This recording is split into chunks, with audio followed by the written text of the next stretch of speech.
दोस्तों नमस्कार, स्वागत है आपका बड़ी खबर बड़े खुलासे में। दोस्तों असम में हेमंत बिस्वा शर्मा का लगातार बुलडोजर एक्शन हो रहा है और घुसपैठियों पर कड़ा प्रहार वहां की सरकार कर रही है। हेमंत बिस्वा शर्मा का अधिकारी और पुलिस को साफ निर्देश है कि जहां भी बांग्लादेशी घुसपैठिए और रोहिंग्या आपको पता चलते हैं उनको पकड़ा जाए डिटेंशन सेंटर में या उनकी जगह जेल में है और वहां से उनको डिपोर्ट किया जा रहा है बांग्लादेश बॉर्डर पर। और जो इन्होंने अवैध कब्जे किए हुए हैं उस पर लगातार बुलडोजर एक्शन हो रहा है। असम में आपको यह बताऊं कि वहां डुबरी में थर्मल पावर प्रोजेक्ट के लिए 3500 बीघा जमीन इस थर्मल पावर बनाने के लिए चाहिए थी। जब सरकार ने सर्वे किया तो यह पाया कि एक बड़ा भूभाग ऐसा है जहां पर अवैध रूप से घुसपैठिए रह रहे हैं। कुछ ऐसे गांव भी है जिनके पास वहां पुश्तैनी मकान है, जमीन है। तो सरकार ने एक घोषणा की कि जिनकी जमीन वहां वैध तरीके से है, जिनके पास पूरे वैलिड पेपर हैं, उनको मुआवजा मिलेगा और वो भी सर्किल रेट से 3 गुना मुआवजा उनको दिया जाएगा। लेकिन उसके बावजूद भी जब वहां पुलिस हटाने के लिए उसको पहुंची है तो जिनके अवैध कब्जे हैं वो लोग सबसे आगे आए और उन्होंने पुलिस पर और अर्धसैनिक बलों पर हमला कर दिया। उनकी हिम्मत देखिए, कई गाड़ियों को तोड़ दिया गया। और यह सब हुआ तो कांग्रेस के नेता बयान दे रहे हैं और कांग्रेस इसमें लोगों को भड़काने का काम कर रही है। कांग्रेस के नेताओं ने कहा देखिए ये तो मुसलमानों को डराने के लिए हो रहा है, जबकि सरकार का कहना यह है कि भाई अगर थर्मल पावर प्रोजेक्ट बनना है 450 हेक्टेयर उसके लिए जमीन चाहिए, तो जो भी गांव उस दायरे में पड़ेंगे, कहीं भी विकास करना है तो जमीन खाली करानी पड़ेगी। और जब सरकार ने यह तय किया कि जो लोग अपने घर छोड़कर जाएंगे उनको घर भी दिए जा रहे हैं, 300 बीघा जमीन उसके लिए आवंटित की गई है कि इस पूरे एरिया में जो लोग यहां से छोड़ के जाएंगे उस पूरे एरिया में उसको खाली करके जाएंगे, उनको जगह ट्रांसफर करने के लिए भाई मकान बनाना पड़ेगा। तो 3 गुना उनकी सर्किल रेट के हिसाब से उनको मुआवजा दिया जा रहा है।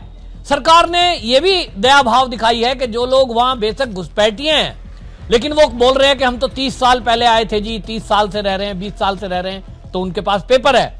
सरकार ने ऐसे लोग जिनका अवैध सरकारी भूमि पर कब्जा है उनको भी सहायता राशि के तौर पर 50,000 रुपए दिए हैं। लेकिन उनको तो पूरा मकान चाहिए साहब, वो तो जाने को तैयार नहीं है क्योंकि अब उनका अधिकार हो गया है।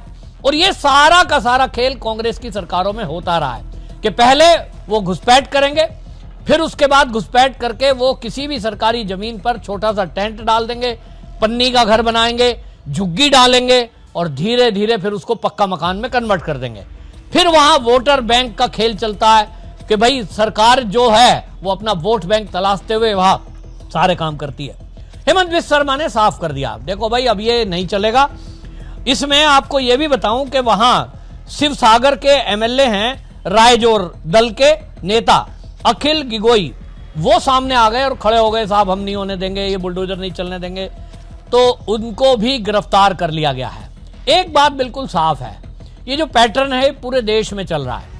असम है, वेस्ट बंगाल है, बिहार है, यूपी है, यहां तक कि देश की राजधानी दिल्ली है। आप देखें कि सब जगह एक ही पैटर्न है, घुसपैठिए पहले आएंगे, फिर उनका पूरा एक गिरोह है, वो गिरोह उनको पहला काम करता है झुग्गी झोंपड़ी में बसाने का काम, फिर उनको कोई ऐसा रोजगार देने का काम जो बिना पैसे के शुरू हो जाए, जैसे कि किसी पिंचर की दुकान पे लग जाएंगे, कबाड़ा बीनने का काम शुरू कर देंगे।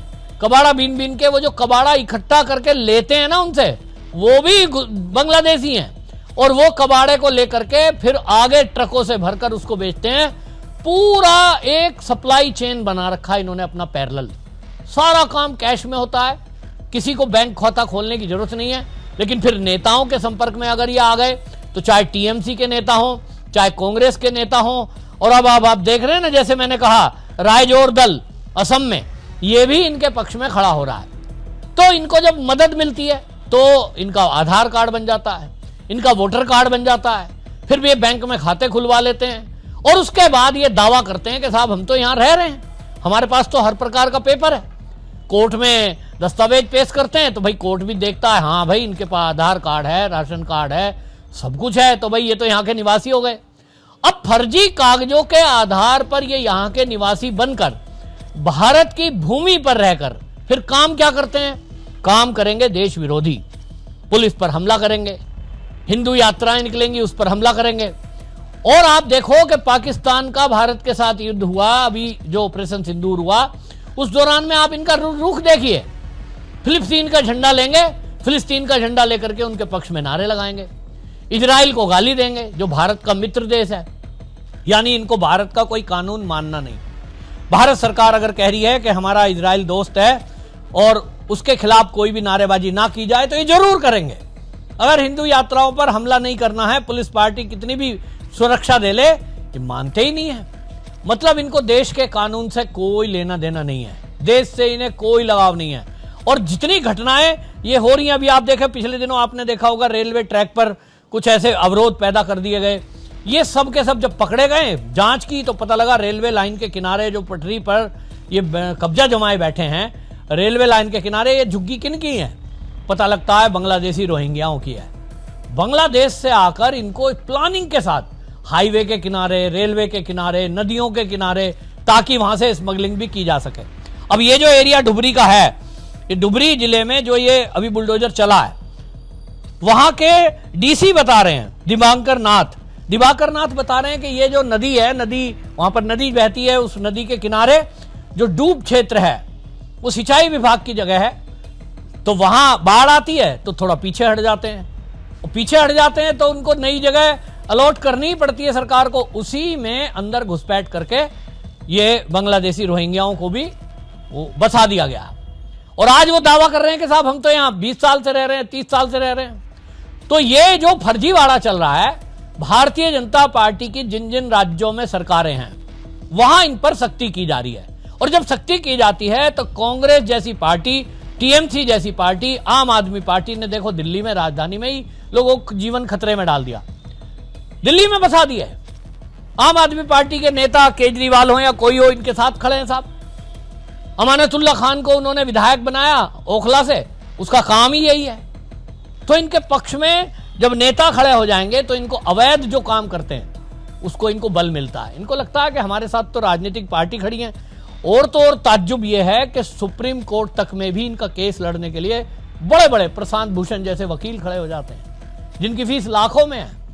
तो उन्होंने एनजीओ बना रखा है। एनजीओ को चंदा विदेश से इसलिए आ जाएगा, कई अरब कंट्रियां उसमें चंदा दे देती हैं कि साहब आप हमारे आदमियों का केस लड़ रहे हो, पैसे हम देंगे। एक ऐसा पूरा नेक्सस चल रहा है। इस देश को पूरी तरह से गुलाम बनाने के लिए, इस देश के टुकड़े टुकड़े करने के लिए एक बहुत बड़ा षड्यंत्र चल रहा है। और इस षड्यंत्रों के चलते ये बहुत जरूरी आज है कि देश के अंदर सभी राज्यों में भारतीय जनता पार्टी की सरकार हो।